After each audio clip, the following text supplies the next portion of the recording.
كيما على بالكم يا الجزائريين باللي القمة العربية الجاية ستنعقد في السعودية، والسعودية والجزائر الآن راهم في علاقات مليحة بزاف. يعني أن الجزائر باينة راح تنصح السعودية، والسعودية أيضا تنصح الجزائر، يعني شراكة متبادلة ونصائح متبادلة. ومن بين النصائح الجزائرية للسعودية هي بالكم تديروا الثقة في شكون؟ في الوفد المغربي. وبالتالي السعودية قررت اتخاذ إجراءات كبيرة بزاف، إجراءات تجعل من المغرب دولة مهانة دائما كالعادة. لكن أنا الحاجة اللي نقولها لهم أنه انتوما يا المراركة اللي جبتوها بيديكم، أنه انتوما يا المراركة التاريخ تاعكم ما يرحمكمش، تاريخكم أسود، خيانتكم معروفة، إما لا غير بلعوا فامكم وأقبلوا بما تقوم به السعودية لكم الآن من إهانة. راح نتكلموا على فضيحة صرات للمغرب في القمة العربية اللي راهي جاية في السعودية، يو تشبعوا ضحك من الأخر. فقط طلب صغير، اهبطوا لتحت كامل وخليوا اللايكات تاعكم. خلي اللايك تاعك خويا الجزائري، يا اخي ما راك خاسر والو، لانه راهم يسينياليو في القناة ويطيروا في الفيديوهات، هذا ما كان. فخلي اللايك تاعك، وثاني افتخروا دائما بجزائريتكم في التعليقات. راكم تشوفوا المراركة يديروا فيديوهات وكلها اكاذيب، ما كانش فيديو صحيح، ولكن يتلقاو دعم كبير، فوريوا لهم وش يقدروا يديروا الجزائريين. المهم، بعدما وجهت الجزائر صفعة للمغرب بإعادتها لسوريا إلى جامعة الدول العربية، المغرب الآن يتلقى صفعة أخرى، وهذه المرة من السعودية، لكن بنصائح ونصيحة جزائرية ذهبية. نعم، من أجل واش؟ من أجل منع تسريب معلومات إلى بنو صهيون، وهذه خدايمكم يا المراركة، ما هيش حاجة جديدة. فالسعودية دارت واحد القرارات ضد الوفد المغربي. الوفد المغربي في السعودية تحت مجهر الأجهزة الأمنية، يعني الأمن السعودي كله راهو حاط عينه على الوفد المغربي، ومنع الأطقم المغربية من مزدوجي الجنسية، يعني المغربية البنو صهيونية، من دخول جدة، خاصة منتسبي شبكة E24 جواسيس في ثوب صحفيين البنو صهيونية. بكل بساطة كما على بالكم باللي المراركة، يعني أغلب السياسيين تاعهم ولا أغلب القادة تاعهم راهم مزدوجي الجنسية، بمعنى نص نص. إجراءات أمنية صارمة لتأمين القاعة الكبرى التي ستحتضن أشغال القمة العربية في جدة، خوفا من تسريب أعضاء الوفد المغربي لتسجيلات ومداخلات القادة العرب في جلسات مغلقة، وقرار بمنع إدخال الهواتف والأجهزة الإلكترونية حتى لكبار المسؤولين العرب. من أجل واش؟ من أجل منع التسريبات، لأنه ماشي غير المراركة خونة، وإنما هناك بعض الدول، هناك بعض القادة الذين يخدمون مصالح واش؟ مصالح بنو صهيون بكل بساطة، باعوا الذمة تاعهم، لكن المراركة كلهم يخدموا بنو صهيون. وهناك كلام بأنه كاين تقارير أمنية وردت من استخبارات عواصم عربية حذرت وفودها الرسمية من محاولات اختراق بنو صهيونية لكواليس القمة العربية عبر متعاونين يحملون جوازات سفر واش؟ مغربية. وبين شكون اللي دارت هذه التقارير؟ باينة بكل بساطة جهاز المخابرات الجزائري، من الأخر الدياراس تاعنا. تحية لكل واحد خدام في الأمن الجزائري من الأخر. في سيناريو مكرر لما حدث في آخر قمة للاتحاد الإفريقي بأديس أبابا، وتكريس لخيانة المغرب للعرب في كل القمم العربية التي قامت باستضافتها.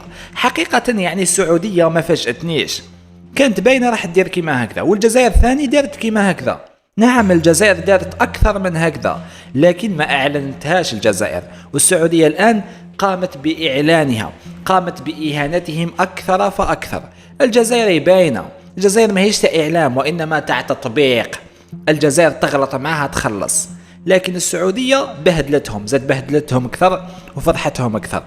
ولكن يا المغربي ما تبكيش، ما تبداش تبكي، ما تبداش، لأنه مازلنا ما بديناش في الخبر تاع الصح.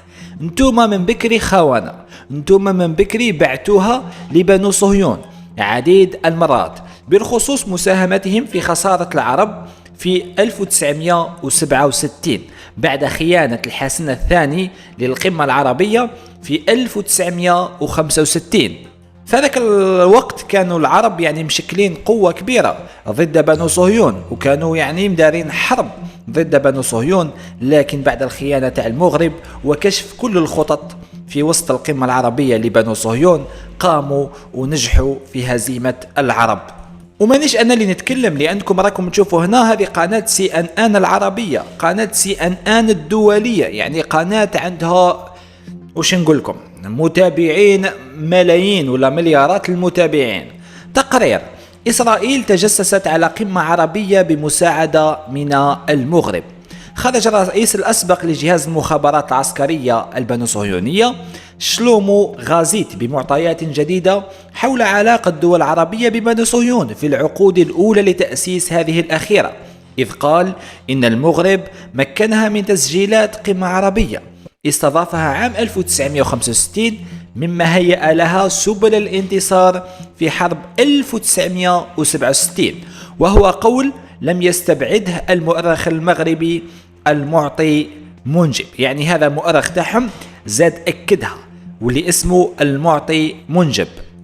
وقال شلومو غازيت في حوار نشرته صحيفة يديعوت أحرونوت ولا ليسانسيال نهاية الأسبوع الماضي إن الملك المغربي السابق الحسن الثاني الذي لم يكن يثق في قادة عدد من الدول العربية من بينها الجزائر، ما يثقوش في حاجة جزائرية حتى لو كان الجزائر تمد لهم مصلحتهم. يثقوا في واش؟ يثقوا في بنو صهيون. مكن بنو صهيون من الحصول على تسجيلات سرية لكل ما دار في القمة العربية بالمغرب عام 1965، مما أتاح للقيادة البنو صهيونية برئاسة رئيس الوزراء حينئذ ليفي أوشكولو لامباليش على الاطلاع على كل ما دار بين زعماء الدول العربية. وكنت تشوفوا هنايا كامل مختصر المفيد من كل هذه الكلام بأن هذه الوثائق قامت بمساعدة بنو صهيون وساهمت في هزيمة الدول العربية ضد الخنزين تاع بنو صهيون بكل بساطة. إهانة وراء إهانة، والله مانيش فاهم وين راكم تحطوا في وجوهكم يا المراركة، لأن وجوهكم نورمالمون ما تزيدوش تنعتوها للعالم. خلاص وليتوا تبهديلة، وليتوا تحريشة، كل الدول تحرش بيكم. واش راح نقول لكم؟ كل الدول تحرش بيكم أحسن تحريش من الاخر. هذه هي. ونخليكم يا جزائريين تزيدوا تسمعوا الخبر من عند صحفي مغربي منشق يحكي على هذه الأمور بالتفصيل الممل، باش تعرفوا باللي الأخبار نجيبوها من مصادرها الرسمية. السلام عليكم، شوفوا الفيديو. هل بن سلمان متوجس مما فعله الحسن الثاني في زمن من الأزمان؟ هل سيتكرر نفس السيناريو مع محمد السادس؟ يقول الخبر بأن الوفد المغربي في السعودية تحت مجهر الأجهزة الأمنية المحلية ومنع الأطقم المغربية من مزدوجي الجنسية المغربية الإسرائيلية من دخول جدة، خاصة منتسبي قناة إسرائيلية معروفة. إجراءات أمنية صارمة لتأمين القاعة الكبرى التي ستحتضن أشغال القمة العربية في جدة، خوفا من تسريب أعضاء الوفد المغربي لتسجيلات ومداخلات القادة العرب في الجلسات المغلقة، وقرار بمنع إدخال الهواتف والأجهزة الإلكترونية حتى لكبار المسؤولين العرب. تقارير أمنية وردت من استخبارات لعواصم عربية حذرت وفودها الرسمية من محاولات اختراق إسرائيلية لكواليس القمة العربية عبر متعاونين يحملون جوازات سفر مغربية، في سيناريو مكرر لما حدث في آخر قمة للاتحاد الإفريقي في أديس أبابا، وتكريسا طبعا لخيانة المغرب للعرب في كل القمم العربية التي قامت باستضافتها. هل سنشهد توترا في العلاقات المغربية السعودية؟ الأيام القادمة ستظهر ذلك. وفي الأخير ما تنساوش ديروا لنا جام وتشاركونا رايكم في التعليقات. سلام.